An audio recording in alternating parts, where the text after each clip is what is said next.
Panibago na namang installment cash loan application ito na merong 6 terms. As in, 6 terms mo nga siya nahuhulog-hulugan. At ang pinaka nagustuhan ko sa application na ito dahil kakaunti lang po yung mga informations na hinihingi nila.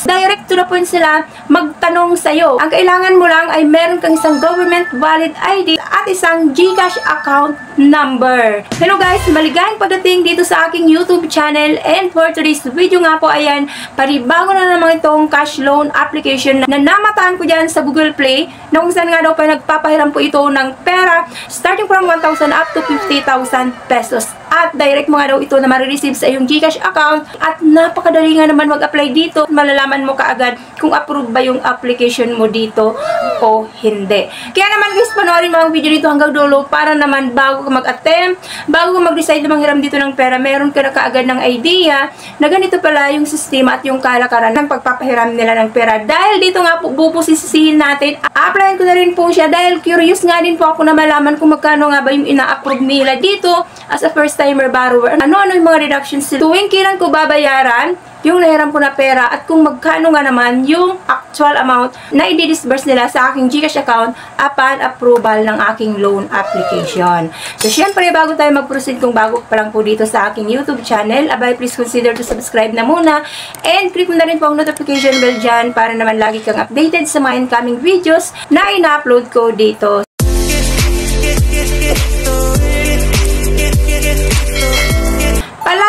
So, hindi po ako dito promoter at hindi rin po ako hintay ng bagong platform na i-share ko sa inyo ngayon. So, ano man pong maging decision nyo, nasa inyo na po yan. Kung still at the end of this video ay susubukan nyo pa rin hiraman ng pera. So, ang tinutukoy ko nga po na platform na ito na fresh dyan sa Google Play ay no other than kay Fresh Loan. Safe online loan. Operated under ni Just Smile Lending Corporation, and as of now nga po ay nag-rate na po ito ng 4.8 star at meron na rin pong 2,000 reviews. Registered naman daw po sila under ng SEC with registration number and then with certificate of authority. At nung tinignan ko nga po siya doon sa list of registered online lending platform under ng SEC, so hindi ko po ito nakita doon sa Fresh Loan kung recorded na ba po siya or under processing pa lang. So anyways, sisilipin na rin natin yung platform na ito para naman at least nagkakaroon na kaagad tayo, maging aware na kaagad tayo if ever nga po na isa-try out natin na manghiram dito ng pera, malaman na natin kagad yung sistema ng pagpapahiram nila dito ng pera. At ayun na nga guys, so na-install ko na nga po ito sa cellphone ko, at nung magpapadala nga ito ng OTP, ang nag-send po sa akin ng OTP ay under sa pangalan ni Mandala. So hindi ko pa ito nadadaanan si Mandala. First time ko lang po siya narinig ngayon. After mo nga po mag-register dito, bubungad na nga po yung maximum loanable amount ay 50,000 pesos. So daily rate ay 0.05%, at term nga daw po ay 91 days up to 360 days. So, click lang natin itong borrow now to start with. Kailangan mo na kagad mag-fill up dito ng personal information. Next nga ay work information. So, mag-declared ka kung employed ka ba or unemployed or self-employed. Third nga ay contact information. So, dito nga po ay dadalawa lang din po na contact references ang hinihingi ni Fresh Loan. So, mas maigi naman pag ganon. Fourth nga ay identification information. So, dito hihingian ka ng any government valid ID, na UMIT ID, passport ID, SSS ID, PRC ID, driving license, postal ID, national ID, national ID, electronic. So, pwede po sa kanila GSIS ID at PhilHealth. And last nga ay add e-wallets. Ang GCash, Paymaya at GrabPay. So, tatlo lamang po ang pamimilian mo. Meron nga daw po akong loanable amount of 2,000 pesos. Loan term ay 150 days. So, 6 terms nga daw po. So, tingnan natin yung repayment schedule ko. So, term 1, repayment date is on June 1, 2025. So, which is na kailangan kong raw na ibalik yung 2,153. At take note guys, dahil within 6 days lang po yung binigay nila na araw para ibalik ko kaagad yung halagang 2,153. So, mabigat na kaagad yun dahil within 6 days lang ay ibabalik ko na kaagad yung pera at yung total na 2,153. At term 2, July 1, 2025, which is na 2 pesos na lamang. As in, 2 pesos lang guys yung kailangan kong ibalik after 1 month. Third nga ay July 31, 2025, which is na 2 pesos na nga lang din ulit. Term 4 ay August 30, 2 pesos na lamang. Term 5 ay September 29, 2025, 2 pesos na lang.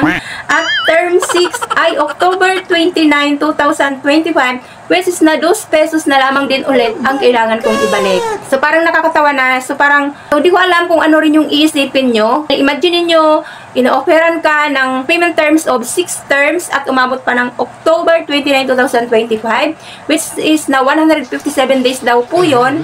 But then, sabi ko nga po, so matatawa ka na nga lang dahil doon sa remaining na 2 pesos na lamang, every due date na binigay nila bukod doon sa June 1 na kailangan kong ibalik yung 2,153.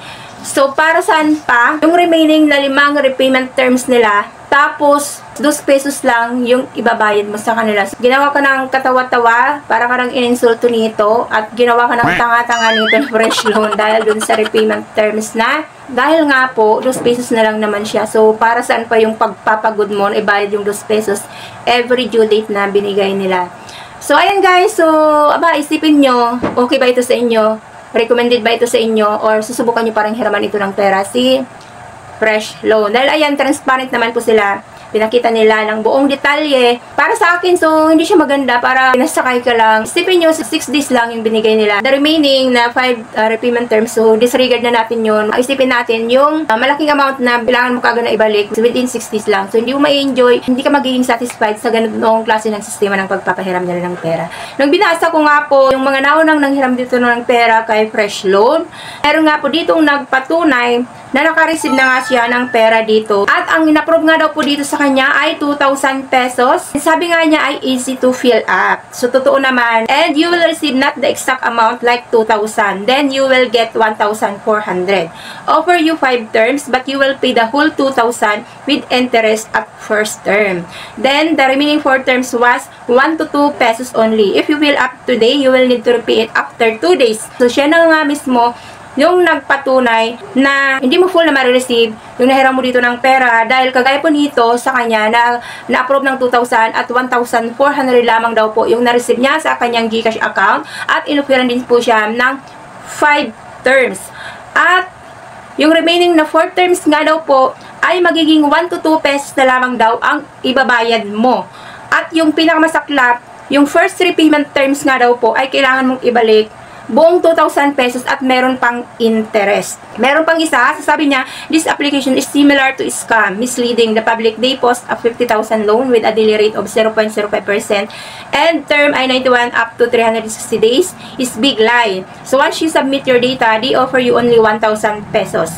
The service fee is 330. First payment is after 6 days from the disbursement amount to 1,076. Term 2, the second month is 1 peso. Term 3 to 6 months, same 1 peso. That's how they deceive people. So, ganun din po yung nangyari sa kanya. So, hindi niya full na na-receive yung pera. Meron pang service fee na 330. Same din, within 6 days lang din nababalik niya yung pera. Ganun si fresh loan pala sa kanilang mga borrower. Hindi makatao, hindi makatarungan yung serbisyo na binibigay ni fresh loan. So, hindi po siya talaga magandang hiraman ng pera, guys. Kahit na sabihin na 6 terms, yung binigay sa'yo na repayment term, pero hindi pa rin po maganda. Dahil ang pinakamabigat dito, within 6 days lang, ay kailangan mo rin kaagad na ibalik yung full amount na dineclared nila. Nagpuruso pa rin po ako ng paghihiram dito ng pera. So, kinlik ko pa rin itong confirm. So, lumabas na nga po ay your loan order. So, loan amount 2,000, loan term ay 157 days, 6 terms. So, withdrawal method ko ay GCash. So, nakalagay niya ay, congratulations on successfully submitting your application. So, please wait patiently.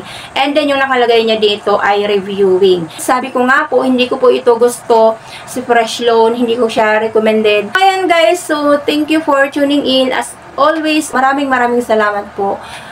God bless always po sa inyong lahat at sa ating pong lahat. Bye-bye!